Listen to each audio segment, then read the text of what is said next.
Dr. Flick, ladies and gentlemen, I'm really happy to introduce the next panel. Well, we just touched on this subject. It's about Europe's economy and the conflict between the United States and China. So I should say that this is also about competition, competitive law, antitrust law, and to what extent the rise of China will have an effect on the European antitrust policy. But it is not only about competition among companies, but among states and systems. So the question is whether or not the Chinese economic system, which is very, say, controlling things and is politically motivated now, is this a system which can compete with ours and which might overtake us? So we talk about China. Also in management seminars, we talk about crises, and often enough they often start with a quotation by John F. Kennedy. You know it probably. He said, if you look at the written character in Chinese for crisis, consisting of two characters. The first one, danger. The second, opportunity or chance. And this combination of opportunity and danger, or danger and chance, now this is exactly the way or the approach people use when looking at China. So big power is emerging, which might be jeopardizing us, and it might curtail any rights, going through the southern Chinese Sea, Taiwan, but it will also offer us a chance because we export lots of products to China so that there might be a new market for us. You see, I'm not a sinologist, but I said this phrase by Kennedy is not correct. The first character actually means danger. That's correct. But the second one does not stand for chance, but for turning point. So this translation error, or the Kennedys say error, well, this is something which can teach you two things. One, it is always important to, when thinking about China, we have to question our approach. There are big trends and certain, ways of thinking are establishing themselves, and it is always good to question that, particularly when thinking about a country which is, in cultural terms, is so different from ours. And the second point is that this translation error also draws your attention to the fact that maybe today's American presidents understood this error, and maybe they think that we have reached a turning point in our dealings with China. America being the world power. And now we, have an era of, competition between China and the United States. So there are two world powers on an equal playing field. And this is exactly what is shown here on this chart. For us, the Europeans, the question arises, where are we? And we are here. I think a bit small, aren't we? And, not very powerful. And surely we might start thinking about our own fate, or, taking our fate in our own hands and, move to one or the other side in order to make sure that we are not, destroyed in this field of, say, struggle. And if you look at the economic powers in this world, what is the distribution? Well, you can say the European power is dwindling away, but if you look at the European fist in an economic term, maybe not necessarily in a geopolitical form, this fist is not that small, really.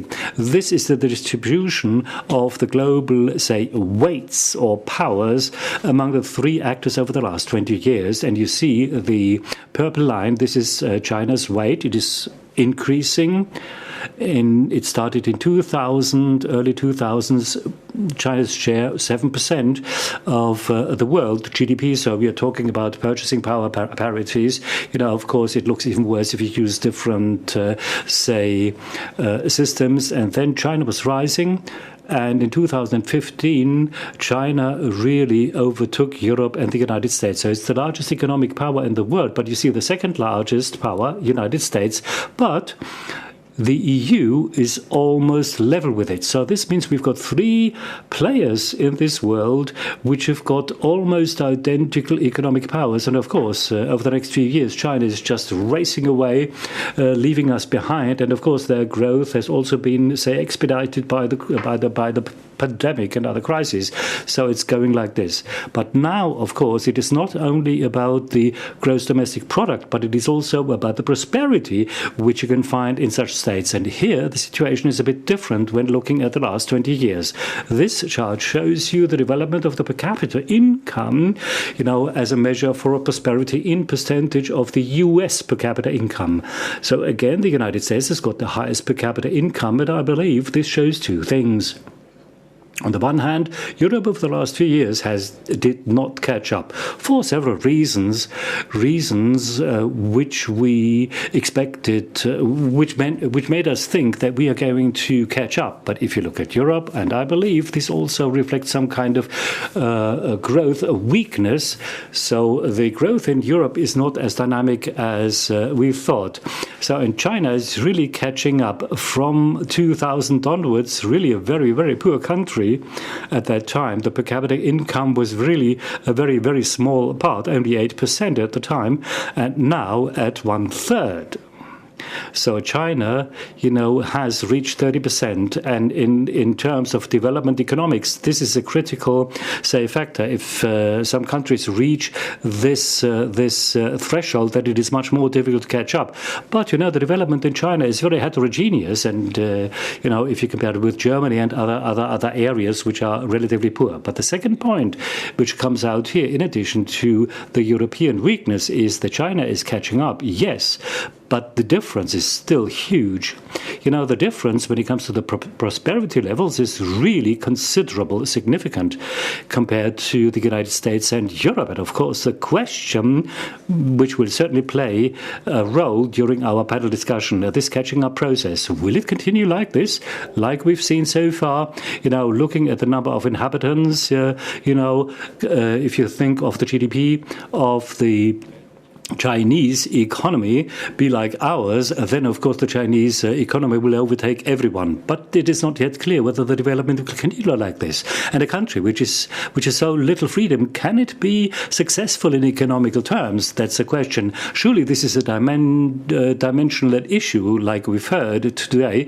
But there are certain, say, measures or metrics which try to sum up this political freedom on the one hand in a country, and what about the economical freedom and the balance of the two. And I think it is very interesting to have a closer look at this. And I plotted it on the horizontal axis, the economical freedom. And of course, you are allowed to found a company, to conclude contracts, and the vertical axis, the political freedom.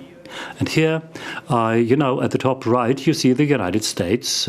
I didn't show the EU because I didn't have the data. I just selected the most beautiful country in the EU, but they are very close to each other. And, we're used to seeing this picture. We've got countries up there.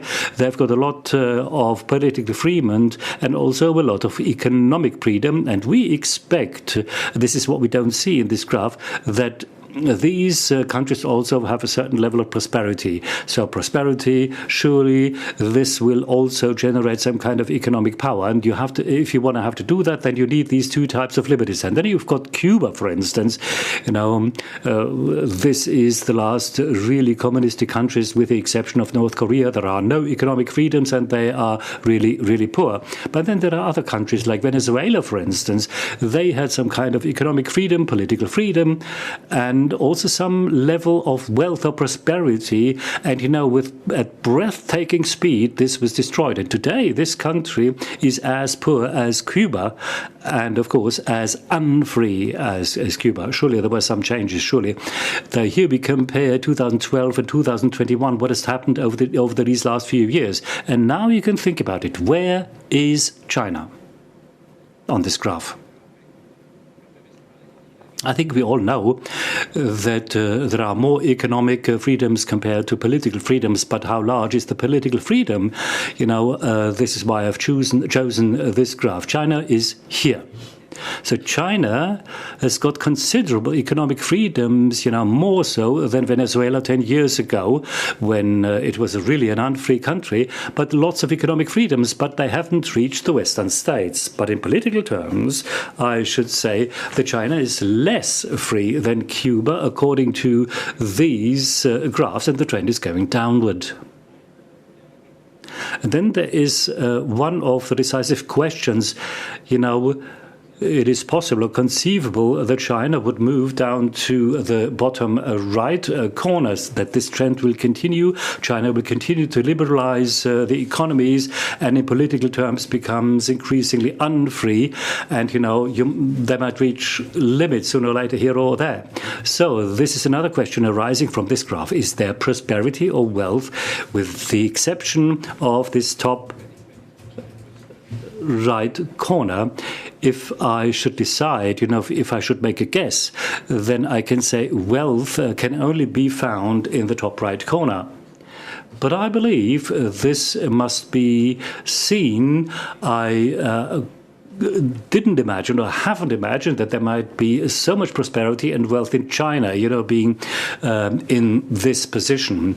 So this is certainly a question which will be the focus of our panel discussion. Maybe there will be other issues and questions addressed as well, but I'm not the one who is going to decide on that. I'm going to moderate this panel. I would like to introduce to you the moderator. This is Kai Konrad, and he's the director at the Max Planck Institute for Tax Law and Public Finance. Surely there are more details. Mr. Felbermeier, Mr. Finke, Peter Widdig, and Monika Schnitzer. They are the ones joining us in this panel discussion.